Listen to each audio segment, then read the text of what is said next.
Pastor Kisuka ki kapha chi pau ke kana ya kana ki bol ai lo na ki bol do sia zu mai ka sama ma ki song ne ei de ki thui lo I kam min wai nam to cha ma chi me dai si sa ni nam ko cha ma pasal ka ni nga le bang ni nga ki tai lo ni pang lo bil chi ka ngai to na ma wai ma pat target kana ni sai ya ken ya mi de le kai bin la le na ko to post ko sa ko to zo we na zo na ke pang chi na ki bu ke ya chi kan target ma ya ni opportunity of ya hidin ka ya ni asia pen ni dam su pen tra ke tam ma counseling ai lo dam lo ya ki pai mun ma mai cha ma lam ka bang mun ki moi tu ram center so na sa gi ma ni ya bang prison na ba ho zong fu na lai ko sin ni ngai ko cha chu wa la wai ka sama ma ke tang ma na lai kai cha thì cái history đó chắc hẳn nghe nên ra quay thu biển cái luận này mà cũng cả hôm qua pastor nhớ xong là atom lo đem chính atom này to nghe đi đi để bằng quay sao cũng được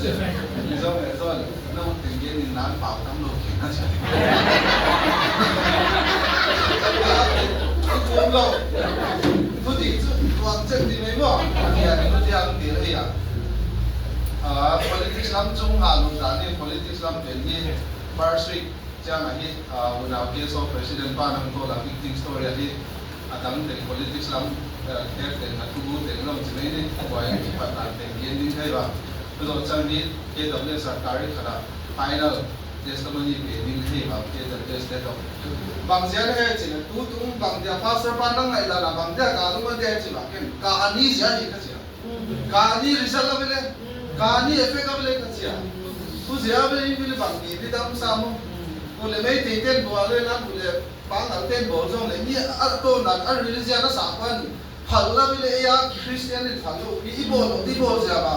bà thiên thì kule ba cái mang bia sa về anh khăm thấy bộ là sung bộ bên này rất là bà thiên thì tung là lụt ta đều tạo lên như thế bây giờ tu này như thế này đi pastor team các sẽ bị tên đi tao bằng prayer fellowship à coi to thế lo đi nó là bộ về thì là movement nó đi các cái ba cái mà bà thiên ami Israel te au ki banga e zong ki ding ke hi chita ke jan hale lo la ba ning khat masahi ke personal la hi unao pasal ni kai ba du nei kun ka hi ba kanu hi nu te hi kan nen tore su da na ta te awai le awai to ban except mo thu na le kyu ke bang mi khel ma ama ka ya mi huam ka ya kaniu la ka upa to ka ki swala al te ma ka sa sa district tangki ya tu azam ma pun na lain district hospital dressing apa bola amu tu mana cok khai ke sini lain tu tu bang mi hu ham mo ai bang pasien ke hi tu bang kiap del mi hu ham lung sia na nei lo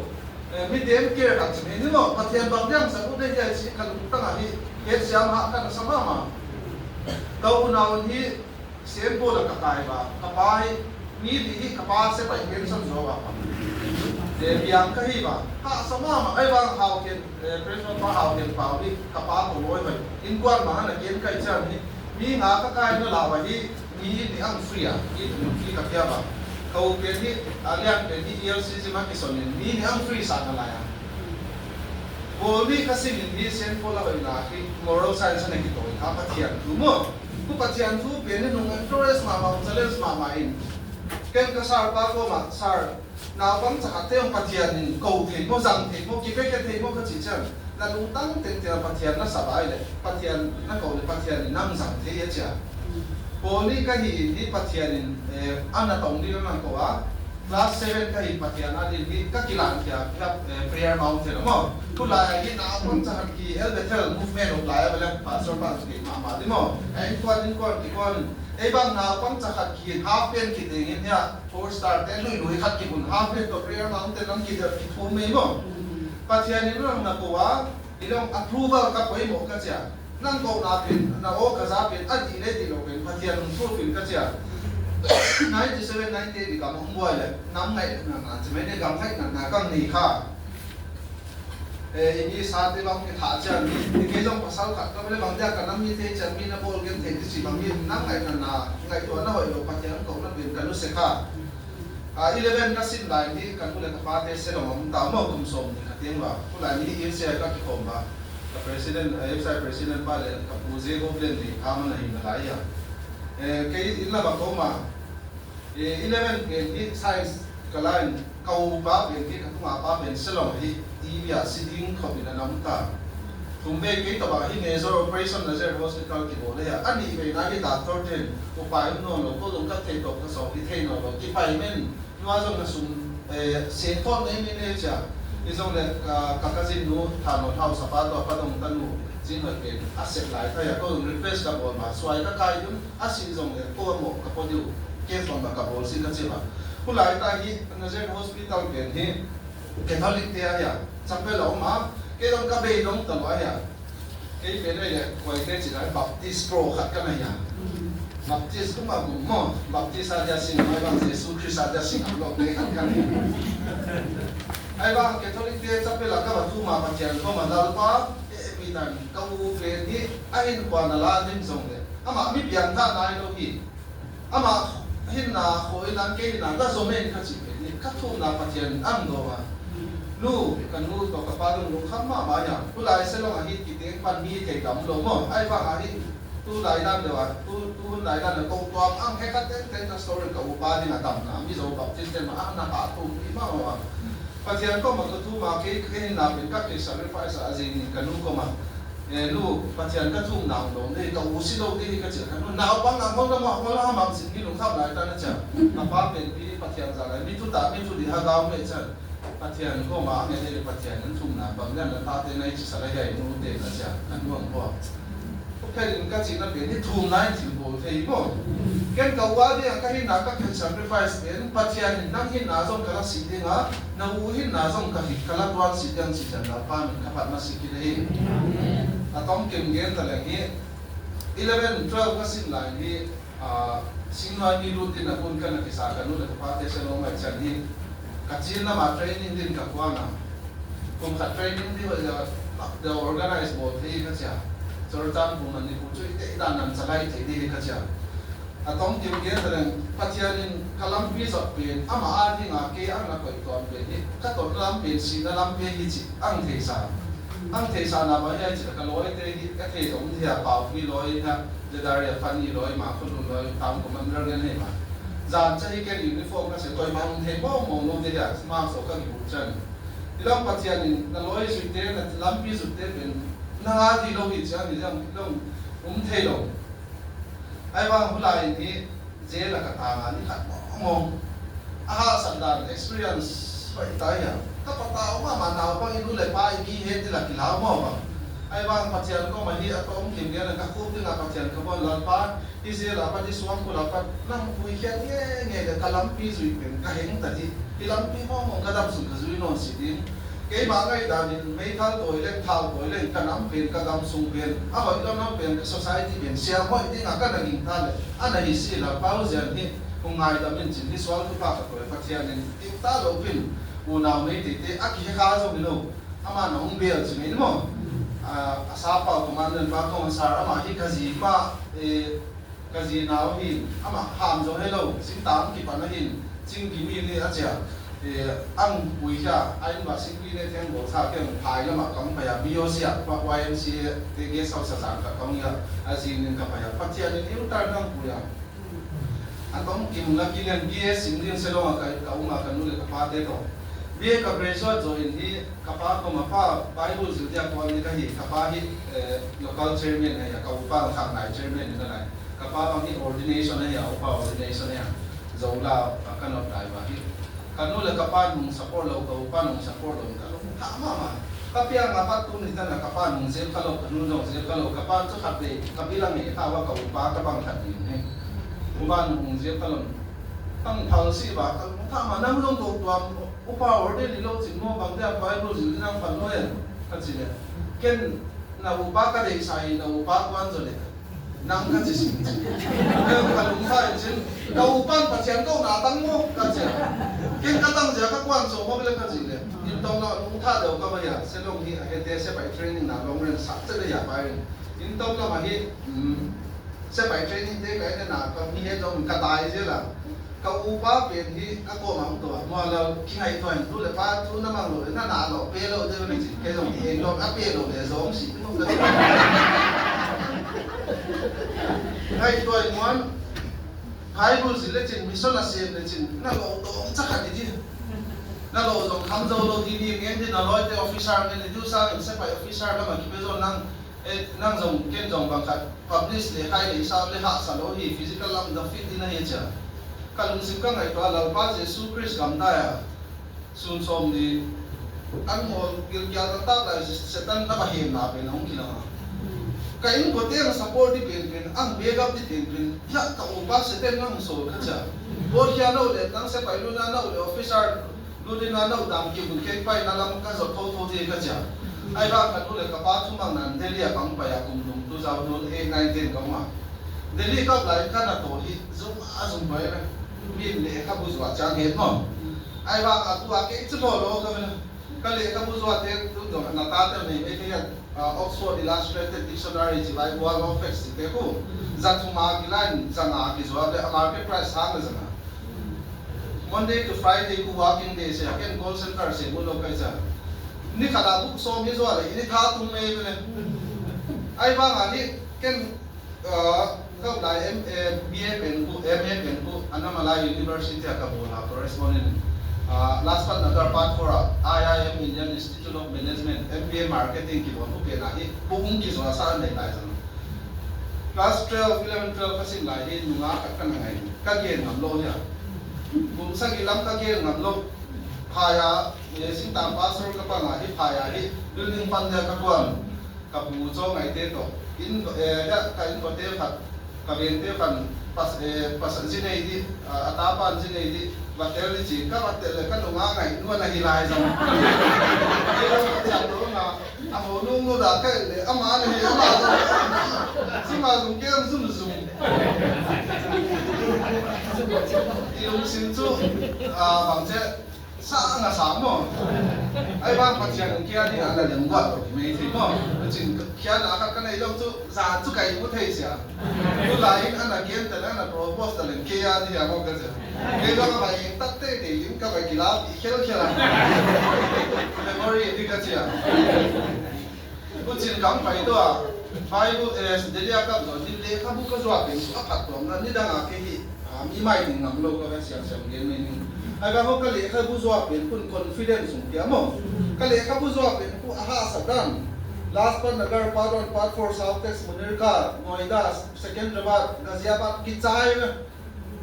Jami na calling hello sir can I talk to you after like 2 or 3 minutes if I went and call hama ki zan hile ka bu MJ marketing khai le sim kai to ang ki bo tha na ki print thai ni ku na pang tia ja hoi hoi a hi market price asam na zanga in 80% discount sa thum cho ki pia hi chi chang ko te bang chu discount na sa chang ki pam ke ka te ni bang ei mi la zo ha zo ka ni chang nam dang la chu zo no ke ka te no ke ta nei lo chi tu na ne le pi ne na tu te ba de cha ne ki chi chang ki ko te no ni to bang ja kam ke ne chi hi na ben sum bi lo ri mo ke nu la ka tu ye in training ka na la to le ni ma ni ke si da mo Kuba na ken ka nai to na ka da hi ke le ke ka ki train lo da kon ka ang train to andi ka cha Kuba na hi ke ka ni wa pat class ten ka pa sa pat Bible ka sil ma ka ke le ke ki support ka ya in su ha sai cha ni se lo ka bang ni pa ke na kum so ni ka ma bie ki simin application cha na in ki sai well bang ki to to ai si ai te quarter bang ni apula pa na to tan ka pa ma ya quarter sa Ija nu le pa ko masal khali nu le pa ko manu ka pocket money di ulia sumpia chipen kem zum na na khan na ki se na school fee di ko na lo cha i scholarship ko to cha kum khara di school fee ki dong do me ban na ide de ki le zo mo tu ja self support hi kana ngai sang ma ma ya nu le pa pen bua ki pia lo de ka cha delia ka ma ilong fathia long ko na pe ni the lo pe in Bible zil din ka ke sa atom kim la ma gen le umang pastor ma an hi ka ya plan hi ka bol zong ka ri ko ba kala pole recording te bang le chin chu he ka bu pau wa te bang nei pastor ma ma ang o ke ti ana ni le ka he ka bo nu zang ka he ka bar pi nu zang correspondent na zela mo ka chi to ma ya ki na bu lai ni Bangalore adin to PSSI entrance ka bakya mangin mai tam ka bo tum nam le sa mang nu le ka pan ko si so ka u chin ka le ka cha SSI entrance ka bo dila ni sit so be ma ni so mu be tung exam ka bo ma ke chau secular ka ya kalote tum ma kun sa ki bible zu zo ne na cha ni kalau ma ke lo pun ma nervous exam dia lo me di ching lo di to to ching ai dan ka ung bo din ka ching un na pe nen ha sa na gen the na be nong nai to la ta hi se tang jong alang alang ana ki sala abi mo hi ule na bang jam the ja bulai ni entrance ka pa sa interview ka to wa first interview ya cha ai bang chu nervous soi to sap de zo ma professor lian de do ma ke chu friend a friend straight forward ka cha bang ja bible college san nang men chi ma chen nang ko wa ka cha a chi de nang na ko tom te nang so mo na family te nang so mo chi lo ka family te nang so lo ka ko tom te nang so lo ke ma personal decision na hung ka hi patyan ko na ja ka a kien to ba ko pe din hi Aci le koi nang sponsor dia cik, kau ulu nar sakau ni kau kau tu nama nung sponsor dia kau dia aja. Aku pernah di selection musiknya kaca, ini ni kangal le, ulai le lai orang ni, le lai kau pernah di angkor pernah. Kau kakak kalau message angkor, dia sih malah ni kau selection namun jing cak, kau kita ni lai cak hostel namun pernah jing, kat di pawal apa cak kau malah panang kau nak pernah tak, ini mau tu di nang proof kaca. Ikaw tu pada pastor lakukan tang jom anak kaya ya. MTS kum di kabo di pen ni amal kum tenai lo. Hulai ni ngai zon kat kana ni ya. Tu naw tang hulam te ana hilai sa. GPU men college sa kai ni. Second year lagi ka ha daw lam jong buai ka ta sa lam jong buai mo. Ka ki ka lam buai ya ko ngai ta ni MTS ka ro cha ma to da na ki ti ni kan ni plan pen ni. Ama pen si ni pathal kang tong na ko bai jan ni ken thei siam lo aloi nu pen ni achui kichi Gomren Baptist Church se pastor patan no cha loi ba bai cha a report ka long pia pen ke jong ni ka ka ba Bible college class lo ni lu sin lo bang lo ti bang ten pe ka pai ke di mo surrender di mo chi ka ngai to na ma second year ni ka le ka si mo cha ma jan cha loi te room me ra ki pai cha in tu a kitchen ka ba kam je la ko ni lo jan ka khani bang ha tu man cha ni mo kham lo an hoi do ne no an chu ki ta sa lam long chao mo ku phe din ni kri ka kam chao ma ta kri ka me tension pe zo no lo ka ngai zo lu pe ni chi ya nang te ta le nang ngai ta le hung bai la hung bu la cha ke long second floor na nei lo le na hi kuan ka ya sia sia hai tan tung ka ya các kỳ ngày có chân cái Bible student phải đến theo sĩ các bạn muốn đi cái gì các nông kia về làm hay bạn đi second year MTS về thì cùng đi về dấu rồi Master of Ministry là sao ạ? Cứ lại đi in xuống hàng sai chân laptop với một Bible student thì cái này dấu rồi nhỉ? Laptop dấu là cái này dấu rồi không? Cái pastor in ama hi các dạng thồm dễ nó thì sai lên rồi ama tôi mà giống như mà tại cái bà chú cái kia đó Azos là hiện tại là gì? IBC thì có bài trang agency và các thì có mà. Các tung là sai nên phải muốn tiêu diệt sản phẩm đi muốn để cho sự tiêu diệt cái sao mà gặp thắng là các cô là các nhân sự là dia cái nào các thì bằng mà chỉ là laptop các dạng muốn là sai nên các dạng muốn các là tay muốn là password bằng cái gì đấy còn message chính message cái gì là laptop password bên cái ngày nhắm đang cái gì luôn này nhá laptop password anh thuật bên cái bằng cái tắc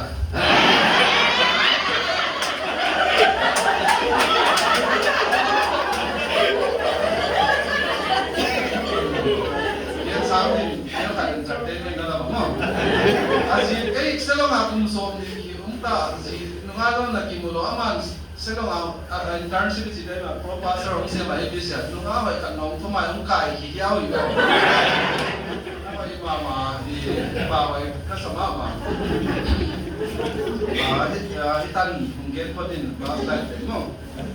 Kung buhay na pwede na ito at siya hindi mulki buhay itong kasa.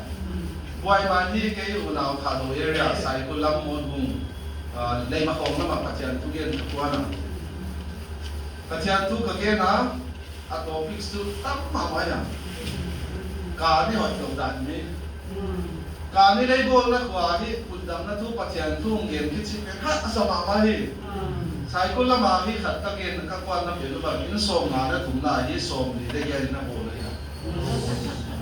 oi ka sama ma ken su dare la gen pathian in gen ni am ke chu ka gen de hi bang ding ano igamit to bang asupol mo na hiwai ipule pa kangazong ipule pa ten single pa le maltale ngele na po ba ni kining jikta ma to no easy money na po di lo hi apa tipo de ka na sinai sama amol ki mo ay ma bula meria pen akhang tha de na khang lai ten de ka sim ding ai to ano lo ka ni le bodin zuadin bullet royal filo ka ai le din no am de zo di jikta ta kira no lo mo cũng phải đến như các ministry giống giống nó tụi nào mấy thì tên counter blockade ăn bồn tao ăn bồn phải được như có giống xem mai là muốn thay đổi vậy và German nó đã chịu anh thì lại là những lá căng phải và phải cắm cũng thay là phải là cắm phải mấy toai mấy tái nhà cắm cũng mấy nhiều mấy tu nhà cắm cũngเป็นmấy chuyện các kiện thì phải lúc lúc các phải giàu thì giống ready các phải thì đâu muốn thì các kỳ bảo các mình tuy đó thì bằng giá cái chỉ muốn ready thì ấy sinh tám mươi tên nắng cái cố xả lắm hàng năm chín lô lung sinh muốn khát qua lắm kỳ suin kỳ bài kỳ cố trên em tuy bằng nó kỳ bảo vậy hi cũng được phát cao lắm mà thì phải vào cái chuyện tu xem tu nên hi buai na tung to ni patian alen gua da hi patian ni ấy sinh tám mươi thế ấy kỳ cũng khát là thì ăn cổ này chỉ kỳ cả là thế mà nào em thế cái gì em mình cái gì rồi thà thông thế có result cũng phải bảo mà em thế result cái gì ấy bảo cái lúc xí mà cái kỳ pass em thế sử dụng ngã quan là em mình cái lá bên cái lúc kiếm sao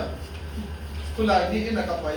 cái có bộ toàn tên trung lọc biểu ấy bảo cái bên cái target bên trung lọc phải chẳng cái pan đồng pha cái kỳ bản thà cái em thế sử dụng cái chẳng cái rela đó mà cái phải cái rela đó cái phải hi patian nó sát đang test cái là sẽ nó ngã bắt nó thì số một cái khám mỏ gari và train thì cao thật là khát chốc vậy à, cứ dòng đi thùng thì phải như thế là thôi chứ vậy. Phát triển thì lắm cả là ăn dễ kia cái gì à, train ticket thì tăng dấu lô cái chẳng thì chỉ cả là trong xe lô mà mình cái là transport à, tất cả là chẳng chỉ cả là các trai của dấu lô, phải xuống đi cái chẳng các bạn đi street mà phải chẳng, ở đây thì cái này phải lâu đi công mà, các bạn đi đi chỗ các toa rồi các bạn tính cái booking cái cả là xe độc xe thì cái này à. Certificate trolley apa macam ni mang khala ki boy di kacha aja tu Bible college by pen street ave tu tha tham pastor laphan to kakai no pen mang street da street in bi ching deu ti ko no tu Kerala ka kai no pen mang chu no nei zong pasal zong ai wa no nei ko cha open no ki ho no tha lo ya ki ngai zong in no nei khat student khat ki ngai zong nge ne re ka ki mu ti chet nei bang zen nei che le ngai zong hol yang pai nei si wa zile pasal ending ang pai nei si wa pathian na sem ding a hung ki siap nei jam na kia poi dia chi me ma di ka sama ma lam jan ni ka tuang zo ni ka tha zo i ma an la spicy mo ki na the do sa mi dan te nung ki me de mo ai lo ke second ni na nu le pa thum ang lo da ave le chi dan le pa ke ni ka ki mo sa ni zong le ni ya u nào đi xe đầu ra bảo là lâm qua về mo le thang sang zong le chi ni na ye chi ka long simang kilo jan dam som le ni le ki ma ya train ko ka hon cha pa lam kai ni mole thang sang song le che tin ka hi pa kai tu pe zu lo the kai po chi ka san ka kai min na bo zo le ba ta kai bo zo lo din ni khat zo ma ta le ni thwa zo ma ka cha a tong kim te te MT sai thesis ka ya wa pathian nam pui dam nin ta hi na te pathian na ma be zo pho le mo thesis ka ke lo ni chapter dia ya ke ni ka zon commenter pa hi Reverend Dr. Zikaria ki chi South India te ma chapter ni ka zo hi hung ki withdraw lại rồi bro cái là thesis dấu lâu thì vast là scope yang to ken cái siam lo notice context in ka thesis pen urban ministry urban mission mo copy missionary na to ni da na ko pe din han ni lam mentor lo ka ma ka preswa pa kom ka ge chang ama lo mentor ni pe cha ki ya dum ta ko thesis pen ti ga zo lo le MTS ki result lo mo ko pe din ni ka thu ma pa tian pa thu le pa tian a ha ki da in dang tam Reverend Dr. Joy Panigar kichi ei church ang pura kuma teacher na si Jesus ko ba notice kum som na experience get ama ang pai ka chen kai sa chen ama chu man chen mo ya encounter context so ai ama chen chapter di ben ang pa sa chapter 2 na ko for ka lu ba ka graduate di kum ba hi cha professor ni ma ya cha kai di ma hi assistant defensive bolo ba ya doctorate degree de zo de ba no te mo di bolin mentor pan tu ka thesis a grade ang na pi ai lai jong yo adam tiang nung kim lo ka principal pa so twin sai ya ka he pastor pa jong so ai hi college sa thesis sa grade ko ma ki lo ni asam pe b hi b plus ang lo chi pe ni ka mentor pa pe ke so kai cha khung lu tha ama wa ma ya le ha ma ha men sin lang so ri za ba de ya ama a research sa hin ke a mentor ka hin a desire pa hin ke a mentor ka pia le no ko na yo ama na desire su bang dia ka pia lo de cha ka pe lo ma ma ya Pwede ula wa grade ang pia pe ni patian lo pina ka nan ke pe ni le ha su sian noi bang yung simpe chi ni simpe ma ku kal na hi lo chi na hi ka chi na ya Jesus Christ nung sui na hi ma de da na ma hoi sa na pai cha ana ki sui kha be wa ya mo bu sia tu ne hi patian de da na pai ama ya kang pai ni ka loi de ka sim na de Henry Phalam de ka ma video court shoot kat master ministry ka rezo la hi kapan sa nga fian na de pe de ba chi selonga police bazar ta ko cha ka de de zo ke ngien de nai lo cha khat ka le ken ku ama dia na ko ma ke ha sa ka kisa lai ken ke the ka kisa lai ke sa nga mi ken the ha sa zo ana mi mo chi ku ni ka man ko brother la de pitan na court shoot ke de no hi ku kapan ang pia bile kam ka the mo de cha câu bar mana ma ko la ma hite man tam lo ai ki le zo lo e chi ai bang ka ngai ko za ka ngai to a ka nei su su ko lo ka ni ya ai hong ye na ka pya lo ki a ka bang ka lo ai ko cha si a ja su ka lo ka la na ki ti se li ma na ki na se no ai ni ka cha ke do Henry ka be zo zo pa la ne ko ki la na chi a mi tri po su se no ai bang ke ko su ne lo ka la em tes ka to ni pa tia ni ka de ta poi mo thei be ke la Kung hindi kanite ang sinumay kanong ang sinadyan sila ang isom na tumumin sanga nga nung kitang bakin katen saan ka nakipala ang piyawa kwa kalkot sa kalezo lo pen tulaya pen usa nga man tamzo patian ng peziyal mo lalpa wa idan mo ita sa ten patian ng mama na idano le ay napataw ka pa mo buhay mga activities de kang zawdi nga kung sa ladong ikalang mo cái chỉ đạo nó này à cái này gặp nó là về là cái à kami kasi yung song le cho ra tan group ne tu se da ka ke lo ke ka ko bilang tan no singa lam tan no pa suang dai cái sin ta ka posting la he pastor pa hi suang go posting ya la fel ku lai ko ama no 4-wheeler ni lo ke yo pau sa ma lo pa ya ki ko ka he wa ano ba hi patian na to kachi I khang lai lai twai lai chi de ma I khang tha lai tang ma la patian lai na se pha pin ma ma ya tem na chu ka to tang ma zu le sa de li ka lai no hi zong le ke patian in ang ko hi ya patian ang de lai chang ke hi zu le sa kham te ni na ki mo te si de cha ka na ki ko kya ne pe pe ta chan chu ki enjoy le ki te se chi ne chung je mo hi zong le patian ma som lai tang te na ni ma I du I ngai te ong chang ma ya ka ngai zong lu ka ko kya ni zu ba sa ma ma hi lam pan thang ng pastor lam pan no thei ya kaloi pa war so na ya sa ma ma ya covid lai ko pru ka ba sin na amai nan ka ne ma u lai ni lao thôi cha ko a ko pru tang ku te da na lu du ai nan ka ne ka kai zo no tan jin ka do ma amin ni man sang ni ya tang ku min pe ni ba ma che ka chi Charles oi zo ji to a pru la second hand door bon lu na lo nei ma ai đi qua bên đi trái hi xin nói đi làm cái này tới chặt chẽ tháo cái chả bữa lại kia này ta lại qua đi bên phát triển nên hút hoa phát triển là hiện ra đến mua cái chả phát triển này ai lại qua lục tế bên cái này bên dòng này anh này toàn lồng mò bên đi không thể xem cái nào phát triển thì họ là lồng về cái chả cái mà ngày cả mình nói dùng cái dùng tài để phát triển hút hoa phát ăn hiện ra bên phát triển mình các bạn đi làm vì tao khi đến ăn kiến sẽ là ban sớm mà gì này hạ mà kana mama cha bu zo lo mo cha ang ji de ko ma kai dai je la tam zo hi pa pe nang ji ta bang de len di ai du khat ka mo ai zo na de lo zo ki lo mo ai ke zo hi ni kum December ani da ki sa si chu hi ai ba ma ki su kha cha program fail de mo e chi ben pathian la ni ben pathian tan de bu ben ni ngin ki he lam pe lo de ku lo mo ku chi khala na ma Open ini ka target ang actually di rally ka pai ban ta na buaya kalau ite volunteer te tama ya ka ki message tun jong ni message group sa gi la mai ni nang koi ba ken ka veng chu nomenclature a boy salam hanglam thu ki gen te hi ken morning apia che ya pastor thei lam chu thei lo me thei mo tu ma la ma jam group te nga last warning ka che ya cryptocurrency mining ami hem on thei to ke last warning apia ve ya tu ban ni na hem no na sum na de na ku na sem na sem ya e mining ki chi ka ta foreign cryptocurrency ki hem na ho ku scam ta ma ya to ba ki mo kha le ki ko ya de ya mo ni ga thei ya đó cái số khác là bên trên này à, đất xuyên hạ phân cái bằng á, Asia bên đi ken kabila kamu kabila cái sai chứ, thì mấy thế thế planning bên đi các thế nó khá là nóng mà, Asia chỗ mấy thế thế cái như là cái Aram bài thế hùng meeting gì luôn, cũng là cũng chẳng là cái ý dự đoán như trong ấn độ phản đối à, em ngày ta đã bảo cái em ta được philanthropy thì ngã là cái này đó không, ai ba mang planning bên là bộ sao bên đi, Debt 5 Debt 5 ni ta làm gì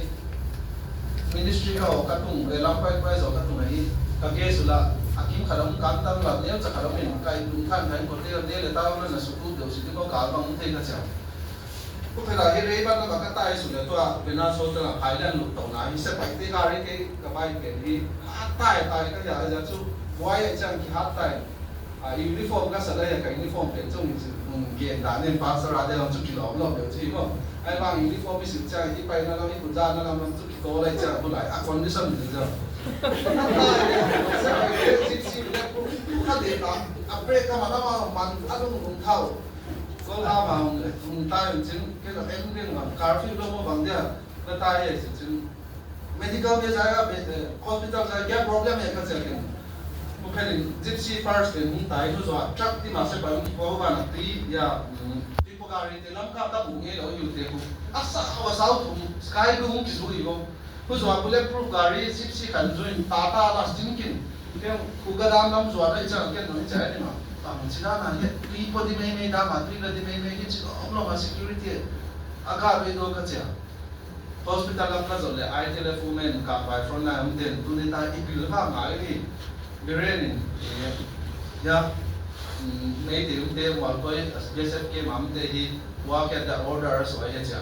cái lúc kia là cái nào giá nó biến lúc qua ta thì that for is in cả đã không mà cái này sẽ phải tiền mấy điều kia thì chỉ cái nào giá thì đấy à in cả không bao mà mỗi cái điều kia chỉ before cái giáเป็นว่าก็มีได้ก็หมดตัวกับมีละcái giá cho không thì riêng chỉ cái thế à không ai cái hàng bằng đànตัวmấy điều cái đủ dấu Don Bosco đủ dấu mission successful rồi mình áp dụng dấu successful tu gian chú cái tổ làm nên cái chế với các một bao rồi tôi các một cái mà in loạt tên không tu gian chú bày nó là có phần cái chế u nào mà làm rèn khai làm tiền mà sao tổ bóng sụp rồi chỉ mà để làm tiền xả làm tiền nu mày tăng vào là chỉ chạy trong tăng vào đấy chơi phần này khác tôi bên áo số tôi về tôi là phần kia ngàm mình thì hiện nay chắc hẳn không các bạn tài đầu thìมีจุดล้ำเพียงใจแต่จริงๆนี่งานเป็นรุ่นหนาก็ต้องทำไปวิโก้เป็นก็ได้จุดเดิมโน้อยเอาโน้ยก็ฟังกูได้ล้ำพี่ข้าวพี่บอกก็จะเซ็นเตอร์ซีด้านหนึ่งก็แบบทำไรครับมีภาษาอีล้ำกรุงเทพว่าสุนทรเราบุกจังเทเจียนก็เลยล้ำพี่ข้าวก็จะมีข้าวก็จะเป็นจากนั้นภาษาอย่าตั้งวอกสบายเป็นกระสินหัวข่าวโทรศัพท์แล้วก็ว่าก็กัดดอกฟิกหนาก็จริงแต่ภายเรียบน้ำลงข้าวตุนิตาให้แล้วก็ที่กินผู้ข้างเนาะก็กินผู้ข้างถึงเนาะก็ชุดน้ำลงข้าวสาวแต่โกยไม้โกเวียนรุ่นนั้นเปลี่ยนที่มือโกเวียนเปลี่ยนจากผู้ตั้งหลักเต็มกุละม้วนถ้าเอเวียนรุ่นนั้นต้องมีฮันไว้ฮันวันนี้ปากกระโดดเส้นไม่ติดกันจ้ะไปเดินรุ่นเราเป็นที่บัวก็จะเขียนสิ่งที่ไปสิ่งที่จะอ่ะโปเทงงโลกที่ละเจ้าอาจจะจู่อินฟาลาfirst MR second MR ตัวล้ำเวลามีอาชีพหนาวไม่จังที่เก่งที่มากกัน information เกี่ยวกับมนุษย์เจอกันที่บ้าหักสัตว์ดำที่ตัวเนี่ยที่นุ่งตั้งบาดเจ็บก็มันน่าเรารู้จริงที่ปังเนี่ยอีดังเนี่ยอีดังโซโล่เนี่ยพายามีสามเนี่ยที่อารมณ์ไปที่อาชีพใจที่กันเชียอาจจะจะเรียนนะบ้านนี่เราเลยผู้หลายตาที่เรียนจงทุนเนี่ยผู้หลายที่อาสาไรฟูเดที่ตามมาเที่ยงอักมันเป็นเป่าไม่ดีBSFเกมอักมันเป็นเป่าไม่ดีนั่นแหละอย่างตัวองค์การพัฒนาเราไม่ดีแต่ละที่จิตกันเถอะว่าอีจังไงนะตลอดตรงกันเองแค่ดีทำเอาวิบุเล่ตัวสิมามีงานที่จะดีไลน์นะกี่วันเนี่ยจะไปได้โพสิชันละตาโม่เมสเซจก็ว่าที่หลังว่าเลยที่นุ่มเอกขัดกับนุ่มหิจิมุตาเกี่ยวกับลงท่าเขาตายแล้วไปพยุจะโบลึง khơi dòng khắp ra kinh ta lâu cái các bạn có cái kinh qua ya alai pe no sare lai pe ko mo ma kinh qua nó mấy thế front line là gì nó làm cũng là cái tu điều chỉ là cái anh mà cái gì này các cô bên nào số tiền mai tung mà đi lên fair trong cái dòng khắp ra kinh ta lâu có apa itu nó phải làตัวร่างกายก็อย่างเราจะอังกาอักกิตอนเป็นบางส่วนคนที่ขัดมือตามอ่ะที่มาให้จับอินปูรุมากิริตัวกับตัวมาต้องเป็นกิเพนิกไม่หมดอาริยมเตะบายเตะผู้เล่นสักกี่คนอัตโตบายสดต้องกินกันเลยอัตโตนั่นหมายถึงกี่กันงำกันเลยกันร้อยเตะก็ยังมั่งลงอารมณ์เท่าไอ้มาตัดทางกันเลยที่อามาจนตุกงงว่ามันกาบไปอ่ะกันนุ่งน้ำมาภาษาอีกทุกคำขัดเนาะดำมวยคำว่าขัดป้านายนี่นั่นมันรวยขัดหนึ่งชิ้นก็เลยเฮาเก้าส่ง90ก็จะเลยกับลูกเป็ดดิ้วจริงพาสเตอร์สิเลี้ยงทุกข์เสียเองนี่ไอ้บ้าเอาข้าวเจ้าที่เอามาตรงเสไปเจ้าลาวตรงนี้ที่บอกกูอาบังมาให้เราเจ้าอังเพลงข้าวอยู่อะไรอย่างอาตบนายที่เกี่ยมที่จะกระสีดิ้นเป็นแท็กเจ้าอยู่ที่อากิงอาเกนเท้าตัวนี้ก็จะยิงซาเซ่จีเพลงนั้นองค์เกณฑ์ตอนนั้นกับเรื่องของไฮไลท์เป็นตาริกสมทุม2003 กับอย่างท่าผู้จัดการร้อยเต้นน้ำเสไปเต้นอ่ะเกี่ยวกับหมายอังโซนโดมากับสปีกเกอร์เต้นให้เราตายไปคิดต้องนู่นป่ะตรงลุยซันจะที่เท้าก็น่ะกับอีกอย่างแต่การนุ่งน้ำมาเอกกับว่ากับมาเรามาซีซีกับตัวอย่างสอบเรียนเอกยิ่งจะดักกับการร้อยเต้นกับเจ้าอันนี้ยิงเงินเกี่ยวกับกับเจ้ายิงอันนี้กับเจ้ายิงที่เราการร้อยไปไม่ก็ลงไม่ก็เท้าของเจ้าหญิงเที่ยวมาอันโดนก็เจ้าหญิงเที่ยวผู้หลายที่ปีเตอร์เราพระเยซูคริสต์มาถูกแม่กินนะไบเบิลเป็นต้องกินว่าดังนั้นอย่างไทยตลอดจิตโมหิตนั่งคอยที่นอนโอ้ยมีอย่างท่าเดียที่นอนโอ้ยจ้ะปัจจัยนั้นหลายตั้งหกอย่างก็เท่าที่แกตัวเส้นนั้นก็แต่อากุนเกมเราก็ส่วนกินอ่ะคุณอยากที่ clarify กับโบเลยอ่ะAsing patian niya kaya ito ko makanul ka ba kasama din ko kahit ang ito anong dan kaniyo la hindi siya mama kaya symbol ka kaya class 1 ka kaya siya half siya ni ka class din ang zo hong kwan pa ni single ka siya koy mang kwan lo siya na be kin pa wa ki swale ka siya bom siya ba school kaya ka tung siya ni ko ben so electric post de ko so ka se pe in tung ten ka sen kanubian siapa nagang kot kato kot di cakap flying kick din kanu siapa na akong pet cakap dia din kabe ko sumna senane di sunan na din kimode akwan kachina benen patian ben ni hoy mi perfect te holding ang pai loi mo agaw mang thai te ai lo le patian mi hoy lo te holding le bu kheding ang pai hi ke tan chin na ben ni kam wa ya patian ka hi na ba nga hung en ni na hung te le ke hung te khalo di moผู้เสียทุนนี้ปฏิญาณที่นาบังมาผมไม่ก็จริงนะอย่าง hospital นี้หักเก่ามาผู้เคยนี้กระโดดป้าก็มาที่กระโดดป้านั่นจะได้โทษใครที่เจ้าสิ่งทุกอย่างที่นั่นเจ้าเก่งสมเลยหรอกที่ก็เจ้าเรื่องกษัตริย์ตอนเด็กก็มาปั่นลาสาวก็เจ้าสิ่งทุกอย่างลาบาสิ่งที่เป็นกษัตริย์ตอนเด็กนั่นไอ้ที่เด็กเด็กนั่งเกี่ยวกับอากิมินุ่งเกี่ยวกับสิ่งที่ไหนอยู่จริงๆนี่แต่คนที่ทำว่าจริงๆเนี่ยคนที่เราจะนั่งเกี่ยวกับป่าก็เจ้าอาดัมเด็กก็กินเนื้อมากุมขัดปิ้งเดี๋ยวข้ากันเลยกินโฮสพิทอลเขามาเก็บเทไว้ก็สบายมาทุนก็เกณฑ์รุ่นเป็นเนี่ยอันงอทุ่มนายจีเป็นอันงอเป็นทุกปีนก็ไปเสียมั้งยิ่งไปผมที่นี่ก็บัดเดี๋ยวดิทุ่มน้าก็บัดเดี๋ยวดิทุ่มคมน้าก็บัดไปที่จะลุงตั้งไม้สักนิดเป็นจงปฏิญาณมาส่งลุงตาจีน่าเป็นที่ลุงตั้งแค่ตามมั้งอันนี้หนูฟังโมไลทุ่มใจฮักเอานิดไหนตัวโน้ตเลยผู้จัดตุ้นที่ผมไปต้องเต็มที่ทุนในส่วนที่ปฏิญาณนี่ที่คิดยากแค่เป็นก็ยังว่ามาอย่างตุ้นในนั้นจนปันฟรอนต์ไลน์นั่นเองนะปฏิญาณตุ้นต้องกิสุขาสาสมีหัมพัดนาขัดเลส่งขัดกันสิละอันนี้จังเดียนอย่างนี้กิสุขาสิละตัวฟรอนต์ไลน์น้องที่ไปเห็นเสียงจังเดียนมิโซเลยปฏิญาณผ่านลงมั้งน้ำเลยครับเป็นที่เลยปฏิญาณตัวนี้ไบเบิลสิที่คู่อะไรด้านไหนอ่ะเราก็เก็บมาบางในท่าบางคนก็เห็นน้ำเปลี่ยนเสียงบางโจที่นอนปฏิญาณตู้เจ้ากิบุ้งขัดนะปฏิญาณตู้เจ้าที่อาการเรามารีไวฟ์กันหรอที่ก็น้ำสูงเป็นที่ก็ตัวเป็นดำน้ำเราเนี่ยอันนี้ก็เนี่ยทางนี้สวมตัวโพสติ้งอะไรก็ใช้เราจะโพสติ้งอ่ะก็ experience จากการเรียนนี่อ่ะถ้าโพสติ้งน้ำมันนี้หักสภาพมาเองโทรสีดำน้ำบ่กับโพสติ้งที่ไหนนี้ office ang ko ba senior care dito bang commission ang iba. Kay ma posting pa hi Reverend di Selam Hau ki baya. Aman na comment na so hi kuwa revival game ki modelan lalba Jesus Christ speaker in Bangladesh pansol ang elde counselor long piang tha lo dia chika mo nei. Kasama aman ya. Mami zong ke dia ma mission director mo ka dai ga. Ta ka post na than wam do kan ko mi zong le ka ge ru pen ni patian na tong tu te pen ni pi te just kam ji na ya patian sa ka te na opang sa katang ba na lai ki jin ko deu cha ni ji pen ni boy na na tam ve ke ko no me ki ka pasal zo sai zo ga ji bai mo na no zo zo ya ka mission secretary pa to missionary chairman pa to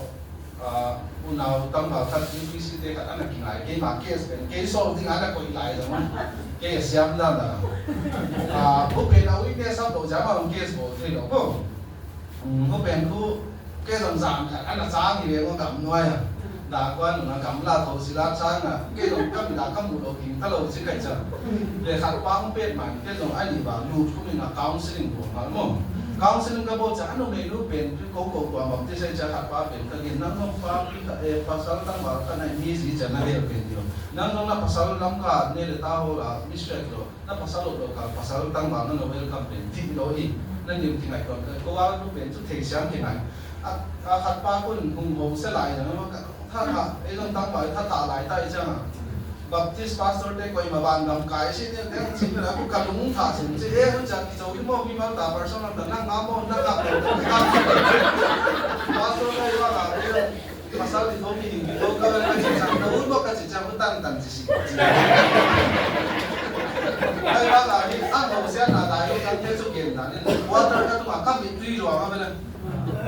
cái bang chúa siang siang cái này cái cả ta da ha thì cả video te bang này là chính tung các đồ cái thế bang pastor Nelson nên sao là chính ama ko anh này nó là chính đi không phụ này đồ cái bang pasal mà tại đâu nhìn các tung cái gì mà đấy mo不知khát cái gì ra những các bang các water các bia làm apa đi tàu bang mi nung hồ sen ai đâuตัวปาสก็เห็นไว้ตัวบังก็ตัวสักผู้บ่าวก็เล่าตั้งตั้งก็กองตั้งว่าเตะละตั้มด้วยจะให้เหลี่ยมภาษีอะไรสิเนี่ยมึงต้องสิ่งจู่เราสาธิตาบังด้วยจริงเรื่องบางมันทุ่มเสียกี่นายก็สิจ้ามาจู่ให้สิมันหนุนเขาเกี่ยงละภาษีอะไรจะกี่จะปาสภาษีก็สมบูรณ์สั่งมั้งไอ้บางที่เป็นกับไปได้เป็นปาสไว้ตามมันนะโพสต์ลงเนี่ยมิติ้งกับโคดินเนี่ยนี่ดังอาจูเนี่ยส่วนการนี้นะบอกไอ้คำเทนนะบอกตรงเกี่ยวกับสุขภาพสมาก็มาสวัสดิ์นู่นนี่บอกเท่าที่เขาชิดต้องไม่ยาวสักทีก็มาเกี่ยวมาสั่งพวกเขานับเป็นนี่ข้าใช่ไหมเกี่ยวกับผู้บ่าวนั่นลูกเกี่ยวกับสายเด่นไอ้ว่าพัฒนาสายเราหนูอีกแล้วบางอย่างเนี่ยจริงเลยที่ก็สะท้อนพัฒนาสิการเดินพัฒนาเส้นรุ่นเดินรุ่นก็อันก็ตัวมันนับพาสต์เดินนับสกิลเราดูเลขาเสียมเราจะไม่ได้เกรดวัดเราจะไม่ได้หามเสียมเราจะไม่ได้พัฒนาอัตเตเลยจะอยู่ respective มั้งเอาไว้เราเลยเอามาตัวพัฒนาที่ขาดก็ที่เอซัสที่ว่านี่เราเปลี่ยนก็เปลี่ยนก็หาเสียมากระทั่งตัวมาอย่าขัดไปนี่ไปทุกเมื่อสุดตรงใจเราที่นั่นนี่จุกเชื่อมาเลยaku mungkin kau kau no ma pasal ni su kham je len ong ke ko kanu te lai ta ya kanu to ka ba kan tiang do som cha ka pan nai sa sin kum khat ka thua ta le loi ka cha kanu le ka pa pai zo ke dong chu chan du ke sa kan wa tar mai taung ki ko un kanu tha ma ba ke dong te ya chu ka ka bo ada num do de cha ke dong ka ko pasal water ko pe to an no na ko ye chu ka ma ki ko ki ge no loi su kam cha ga na ko ki te na su pa tao châu này mong con nó quay ra cả chợ cả quarter mà đi phá quan cầm hồ đấy à là chúng phá minute song song cái số điều cả pastor này là ta làm các bài viết đi minute song song này đi này cái cam rồi đấy nó ham nó tiêu cost mà nó cái cổ nó nâng rồi đấy nó cái cổ thì căn ôi là lúc chỉ còn một chuyện nói tao vậy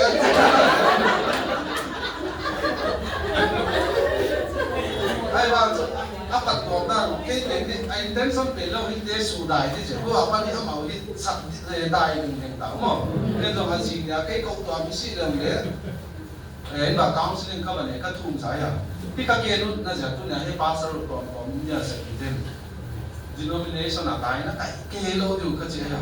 cái công ta muốn là cái UPC giống local giống sabat giống mà nhỉ abian ba thu ka ke pe poisa lo ke sa ko tu ai lo le denomination tu a boy lo pathian tu a boy ka hi ka cha ku sa tu ne hi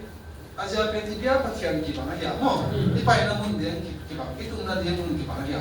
ku dam na tu i ke ni ku ya boy mo pe na ya a ki sa ko te cha ga ga mal so na tang ni ka cha azo ka ke pasal pa pe ni ang ho na pe ni ka ha sa na a chui ka mi tu ya bo da ti zong le ama ni tui lo sang kam tu ma ne ya kum da nga e be som sa ki bằng sôm nhát bằng lá rồi thì lo xin ta ai bằng hukum hit patian khu ba lai din kan ngai ta để thì cho lá bên a cầu còn tiền pastor ba na hút cho na hút cho xian cha na cũng là patian khu ba lai cha làm pi ka bai cha long ang en nam sia khu ni tai thì cái rồi thu ka za ka con ama ai bằng patian khu ba ko mà thu vào cái gì karena kensi mana tak betul tu. Kita bangun saya dong. Ini tunggang mereka kenai tu kan. Kerja nang so dia kerja. Kan kalau tak wajib kan kita kau naik ni dia tunggang kan ikan ini. Pukua kami malian pin kat kemo sepin kat pukua kaya di naik singa mampang naik jadi tu. Pusia ni love your enemy as you love yourself macam. Patian ini naik. Cha chai sep te dong ei ko ko mi si dong ministry ba bo tin khat wa mai chi ka ngai to na ma ko sia hi ko tu a boundary pastor ten dong ko i dong nei do tin in lama virus nam ka virus azwa ka gen nomenclature virus tin hi delhi a lu sa do ka chi nai do ko sia hi mi hin khat ya ki bang re ya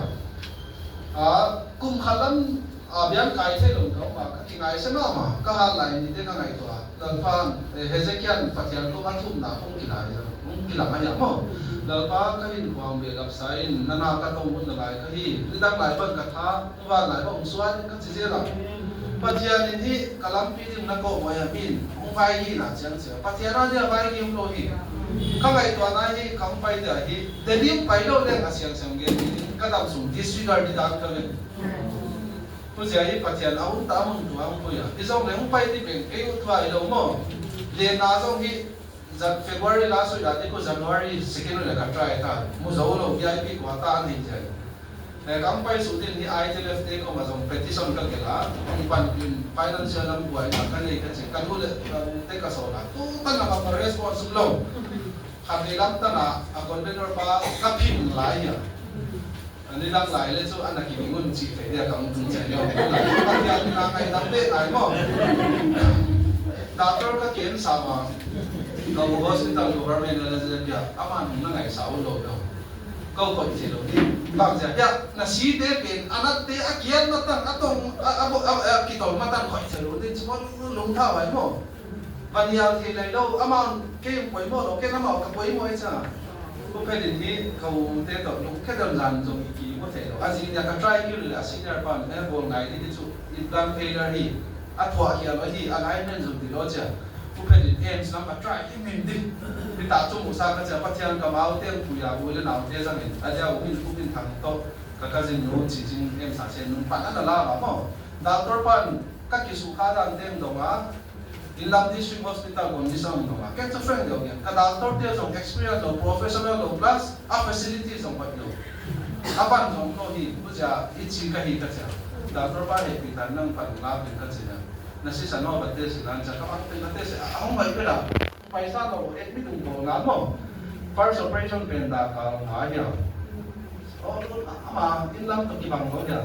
In Lam apel ko ibu nanti kau hello ang kikon kita pen ikaw ngapan may lang hello dakang nungsu inulang ten kam kita hello mo lang patian indam lo tungto na idam na din ako imo ikaw kasi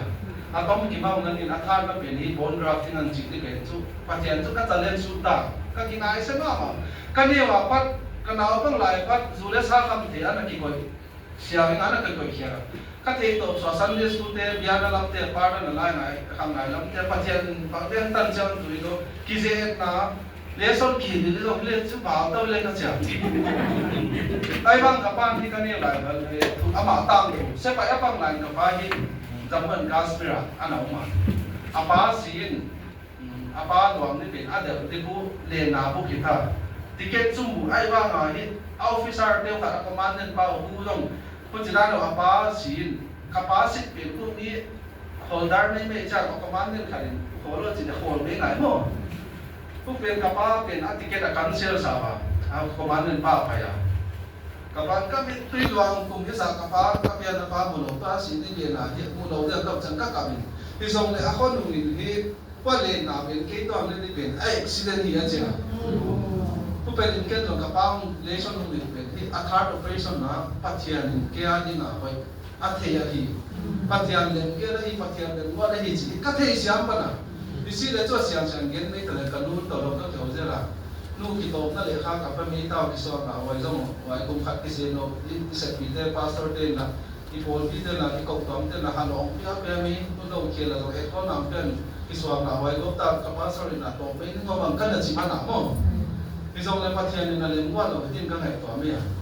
pathian in dam nam pia na din khum ki le chi chi ka ngai to na ma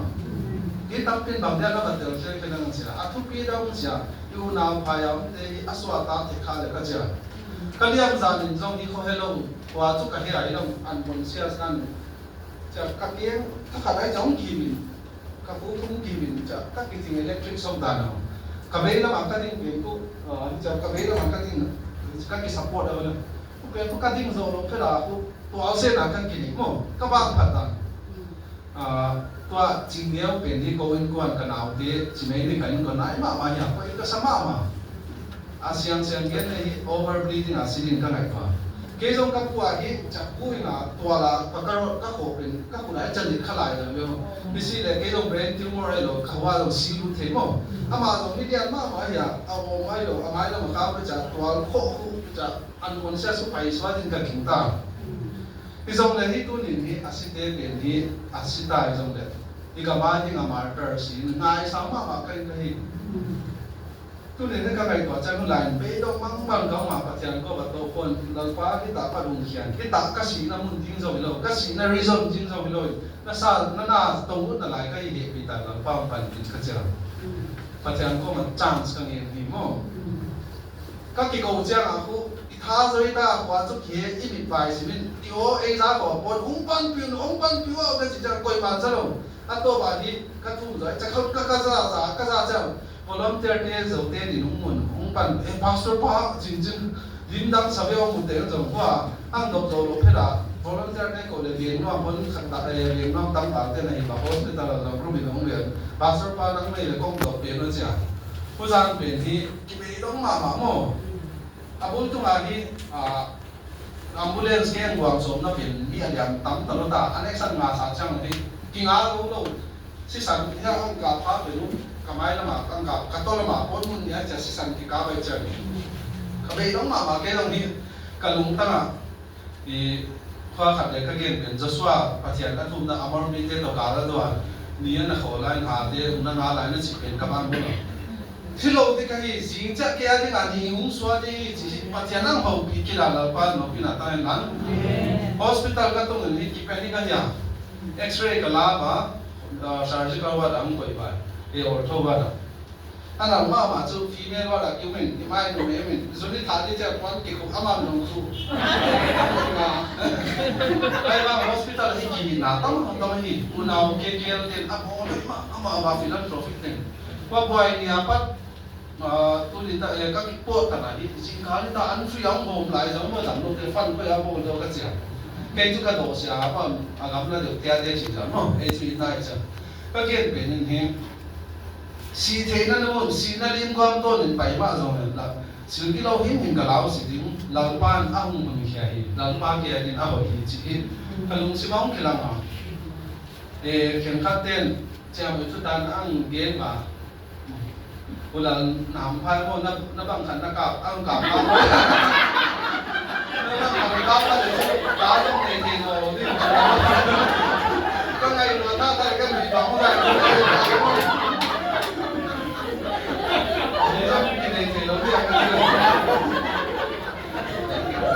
ang batway so hospital ya kaya to pa pe muna pa to te pa komondo ten tarik na aje pa mo si ja na na pa la ki upaya za ki mo thai no ki kham mo be da mai da khat ana sa pe na ai chi je ja na mai ram cha ki pe loi mi mo e pe relief pe ni na ma drama dol ben khu ni khara ni ben Jackson no bo ni ka kin ni ne khara na effect khan ka the koi sama ma ena thum na bang the nan pain relief ben ha ka ta lo kha ni na ma ben ko ka kin ni nam khu ana effect simin ya em sa pe nei le chu injection ni no drip out khai thon wai lo mo ho ja cái kiệt ko dam te no hi cái dòng in lâm ta tung thùng cha xiên mua có mà hiện tại đấy là thì khá khá cắt thòng áo đấy, bây giờ cho sung cái experience này ô thôi mà là cứu mình European tôi đấy khát giống đâu chỉ lo cha cho thì đầu đều ngã lắm đấy, bằng chỉ kiệt rất dễ này chỉ vậy mà, năm pi hit các bạn thấy đó,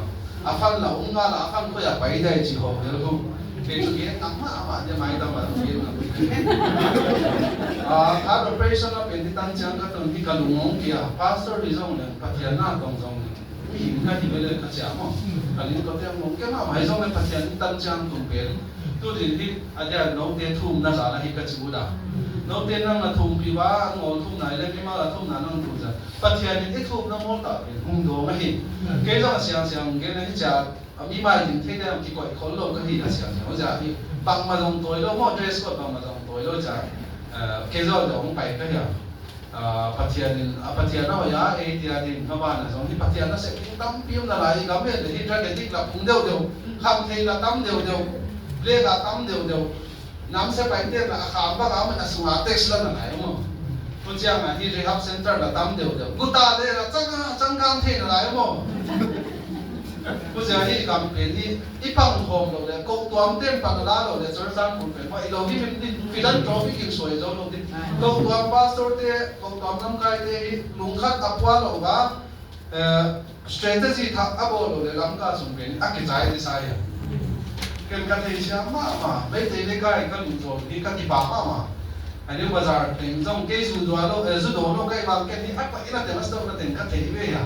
Nhưng mà giờ đây ra tiền cái trái mà đông đô số cái trái chúng ta to lắm, nhiều vậy hạt này abun tiền cái gì nó tiền kêu giống ta cái gì à?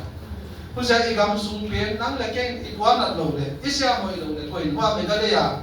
cái này là tiền không xem mọi dân đâu tiền quan là lâu đúng không? Bây giờ cái mà tiền mà anh ta pastor tiền mà thì pan là tiền chỉ cái thế à? Philanthropic tiền giống thì gam mọi lâu nào vậy, thì pan là ta lâu đấy.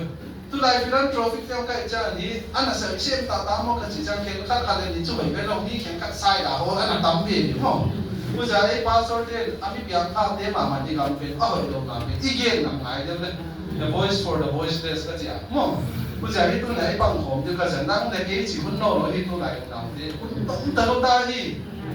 sung ha ki hao ki bal ki na no mo lo ina se tin tam pi se to ja pen tingai ko ja to ano ma pathian mo kwa nang pia ben tu din hi sem khom niu tong khom niu thum khom niu pathian mai gam pe ti kwa ki pen pe hele pathian ni khan ti cha revival ga ma mung sa lo de mo ka ja hi tam chiang ki tu nga pathian nam de na cha ni theng lo ba pathian ne lo zo e bo te le chu pathian ama tu nga phu ba la tam te ka ja ke dong thà đối ra tắm bia rồi thì ta kiên về nhà drugs thú mỏ bây giờ thì hàng sắm đều cái kiên này à hàng sắm mà chú pastor đến ta tài chân pastor quan năng kiên đâu mà chỉ chân pastor bu kiên xin cái sao house part thu này rồi house part cái kiên tập chân cái hung kiên đi chỉ mỏ na ha kiên lẽ na cộng toàn bác so mà cái đúng đâu thì chỉ lại rồi không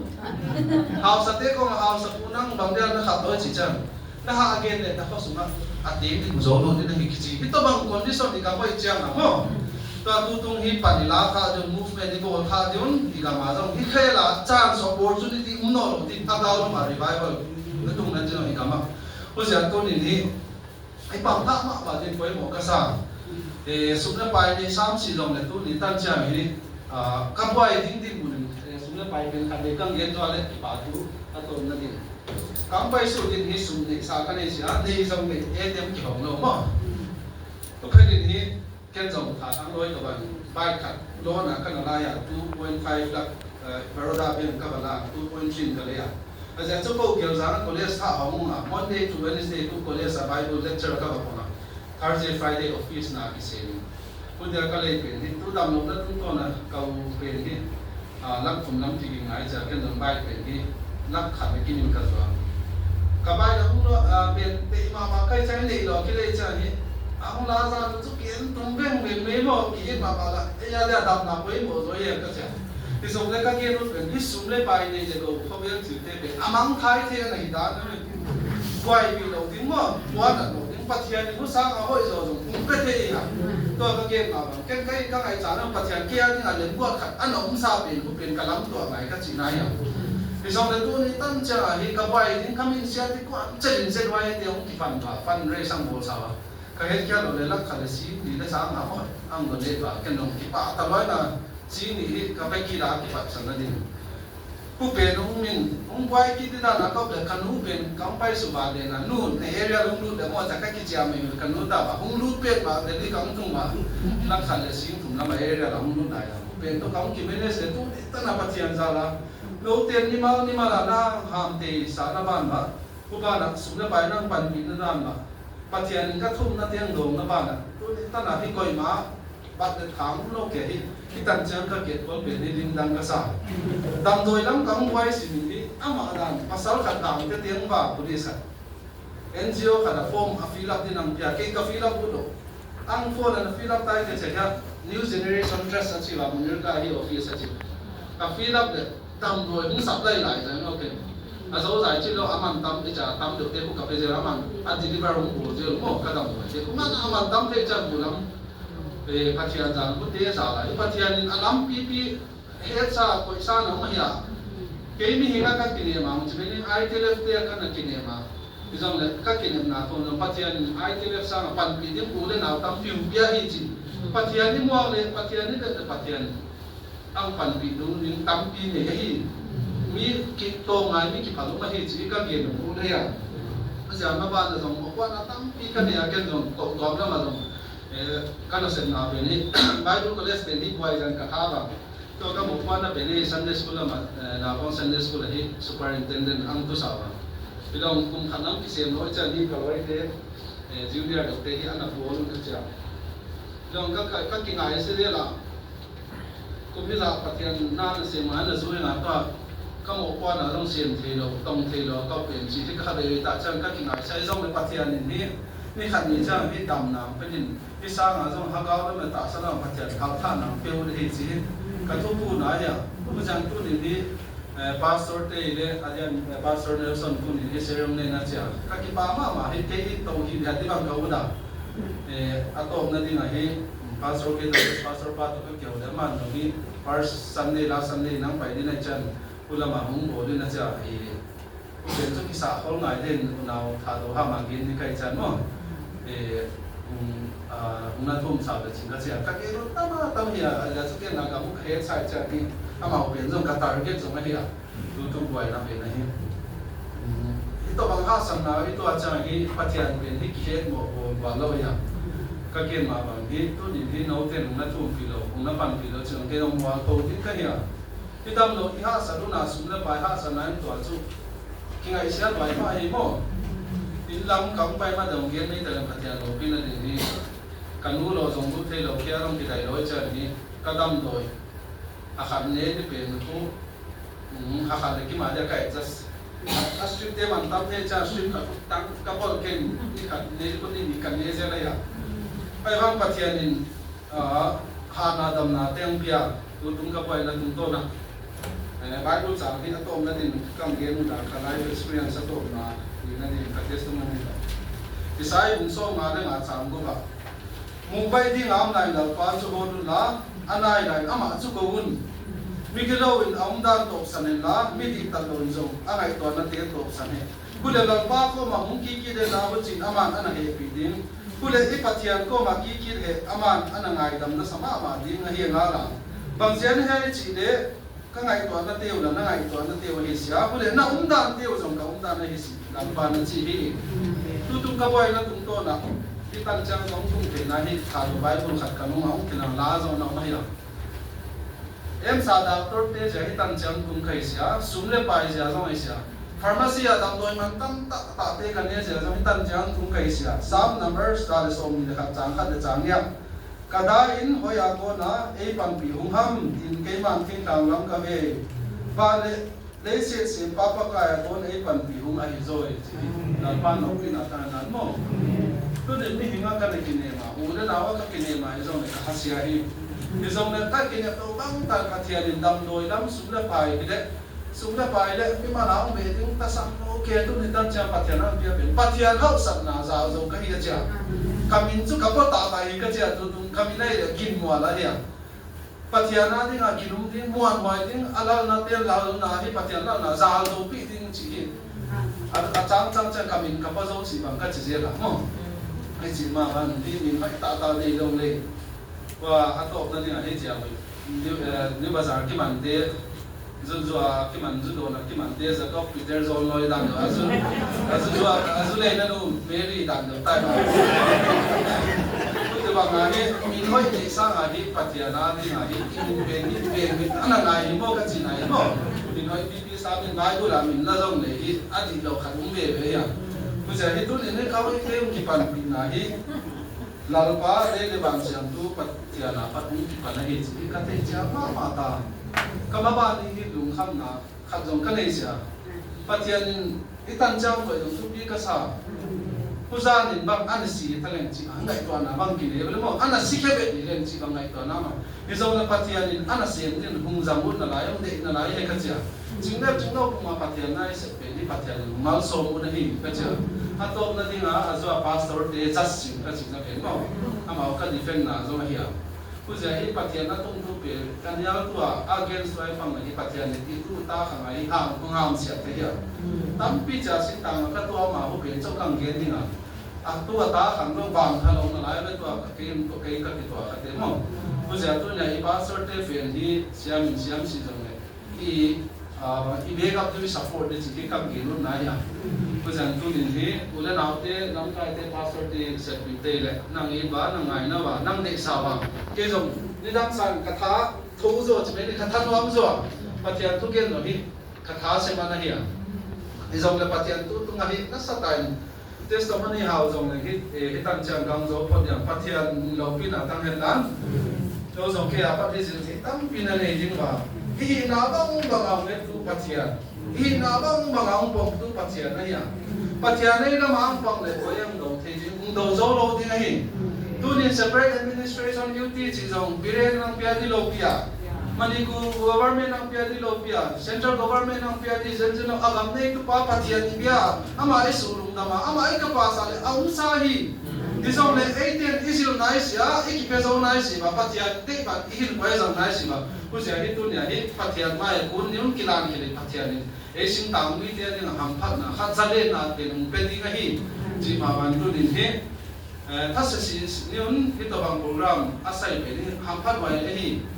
din la ma bang hi covid lai hi so pi ki ko te lo amang ba wai da mo ku sia tu ni hi to bang tum te pathian ni ilung pu ni mindset te ya pathian in namun chera no jong ke jong mang so me nan pathian a din i hin huwa tam cha khat na lai tang pathian lo pin a din le ama dei ba ma jong the din i bo nun pathian in a bible chang sin testimony mo cha khat ai gen te tan cha da din wa lo sa tan ka ti pai